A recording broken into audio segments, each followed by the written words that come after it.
Bien-aimés en Christ Shalom, c'est votre frère en Christ, Tony Kiembois du ministère Rachetons le temps. Aujourd'hui, nous allons développer l'enseignement dont le titre est La maîtrise de soi. Lisons dans le livre des Proverbes, chapitre 25, verset 28. Je lis « Comme une ville forcée et sans muraille, ainsi est l'homme qui n'est pas maître de lui-même. » Amen, parole de l'Éternel. Bien-aimés en Christ, les passages ci-dessous nous dit que l'homme qui ne sait pas maîtriser ses émotions, ses sentiments et ses désirs est semblable à une ville forcée et sans muraille.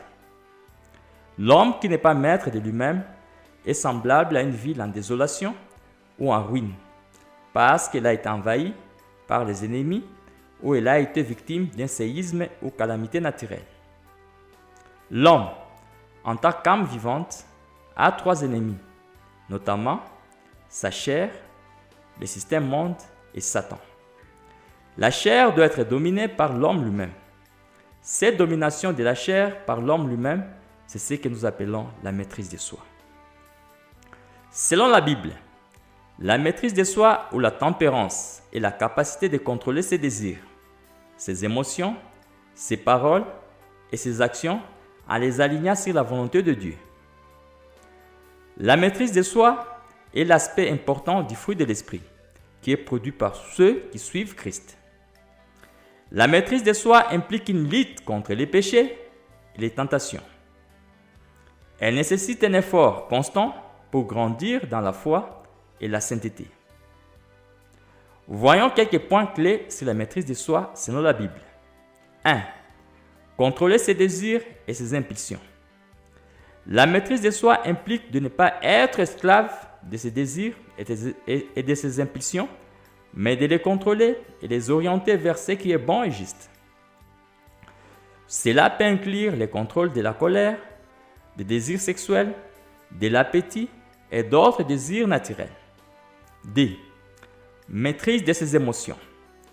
La maîtrise de soi implique également de gérer ses émotions de manière saine, en évitant les réactions excessives et en cultivant la paix intérieure. 3.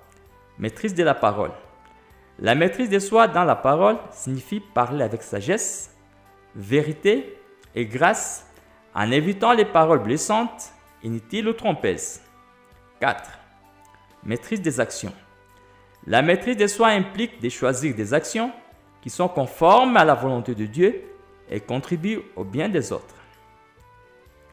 Bien-aimés en Christ, la Bible enseigne que la maîtrise de soi n'est pas quelque chose que l'on accomplit seul, mais qu'elle nécessite la puissance de l'Esprit Saint. Il est donc important de prier pour recevoir l'aide de Dieu et de rechercher sa direction dans la vie. Voyons quelques exemples de maîtrise de soi dans la Bible. 1. Jésus-Christ est l'exemple ultime de maîtrise de soi, notamment dans sa capacité à résister à la tentation et à s'abandonner à la volonté de Dieu le Père. 2. D'autres personnages bibliques comme Joseph, dont l'histoire est relatée dans la Genèse, il a fait beaucoup d'autodiscipline pour endurer tout ce qui lui est arrivé. Cependant, il a eu cette tentative, comme le constatons dans Genèse chapitre 9. Je cite, « Or, Joseph était beau de taille et beaucoup de figure. Après ces choses, il arrive que la femme de son maître, Potiphar, porte les yeux sur Joseph et dit « Couche avec moi. » Il refuse et dit à la femme de son maître « Voici, mon maître ne prend avec moi connaissance de rien dans la maison et il a remis entre mes mains tout ce qui lui appartient. Il n'est plus grand que moi dans cette maison et il ne m'a rien interdit, excepté toi, parce que tu es sa femme. Comment ferais-je un aussi grand mal et pécherais-je contre Dieu? » Bien que la femme de Potiphar ait parlé tous les jours à Joseph, il refuse de coucher avec elle, d'être avec elle.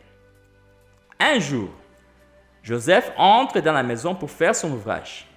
Alors qu'il n'y a là aucun des gens de la maison, il saisit Joseph par son vêtement en disant « Couche avec moi ».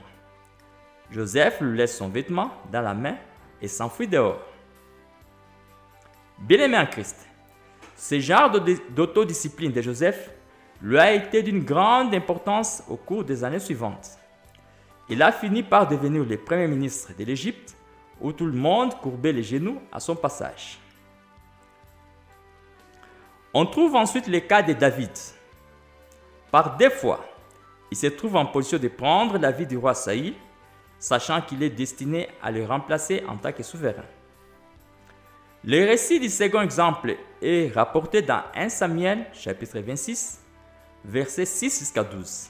Je cite, « David prend la parole et s'adresse à Achimelech, Étienne et Abishai, fils de Sérija et frère de Joab. Il dit, « Qui veut descendre avec moi dans les cas vers Saül ?» Et Abishai répond, « Moi, je descendrai avec toi. » David et Abishai vont de nuit vers le peuple. Et voici, Saül est couché et dort au milieu du camp, et sa lance est fixée en terre à son chevet. Alors Abishai dit à David, « Dieu, livre aujourd'hui ton ennemi entre tes mains. Laisse-moi, je t'ai pris, les frapper de ma lance et les clouer à terre d'un seul coup, pour que je ne revienne plus. » Mais David dit à Abishai, « Ne les détruis pas, car qui pourrait impunément porter la main sur l'un de l'Éternel ?» Et David dit, « L'Éternel est vivant. C'est à l'Éternel seul à les frapper, soit que son jour vienne et qu'il meure, soit qu'il descende sur un champ de bataille et qu'il y périsse. Loin de moi, par l'Éternel, de porter la main sur loin de l'Éternel. Prends seulement la lance qui est à son chevet, avec la criche d'eau, et allons-nous-en. » Fin de citation.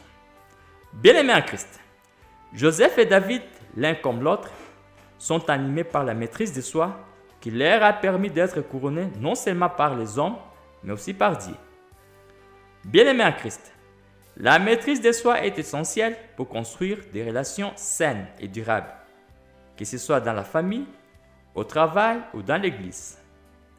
Bien-aimés en Christ, l'apôtre Paul écrit à Timothée, je cite, « Sache que dans les derniers jours, il y aura des temps difficiles, car les hommes seront égoïstes, amis de l'argent, fanfarons, hautains, blasphémateurs, rebelles à leurs parents, ingrats, irréligieux, insensibles, déloyaux, calomniateurs, intempérants, cruels, ennemis des gens de bien. » 2 Timothée chapitre 3, verset 1 jusqu'à 3.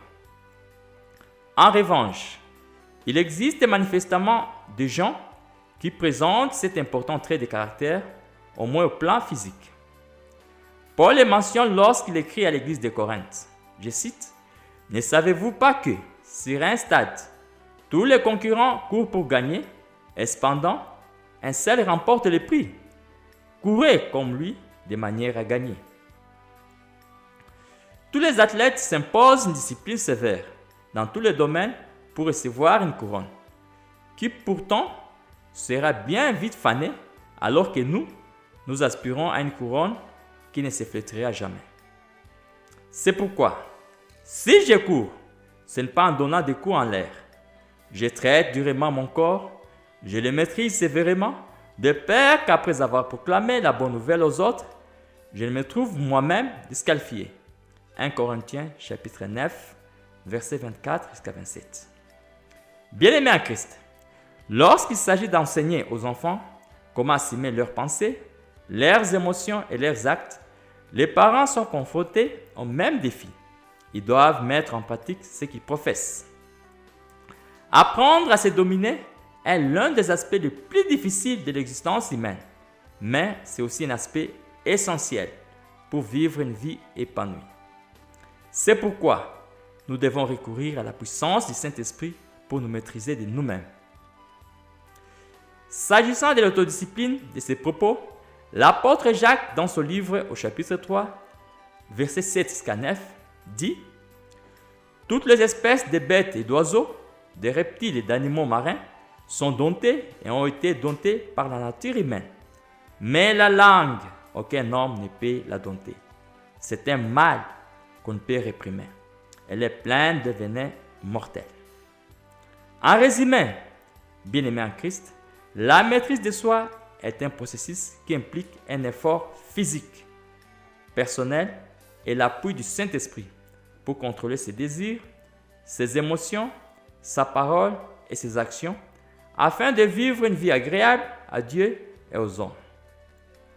Si nous arrivons à être maîtres de nous-mêmes, nous obtiendrons la couronne non seulement dans ce siècle présent, mais aussi dans les siècles à venir. Fin des messages. Bien-aimés en Christ, si vous êtes bénis par ces messages, veuillez les partager avec les autres. Amen et que Dieu vous bénisse.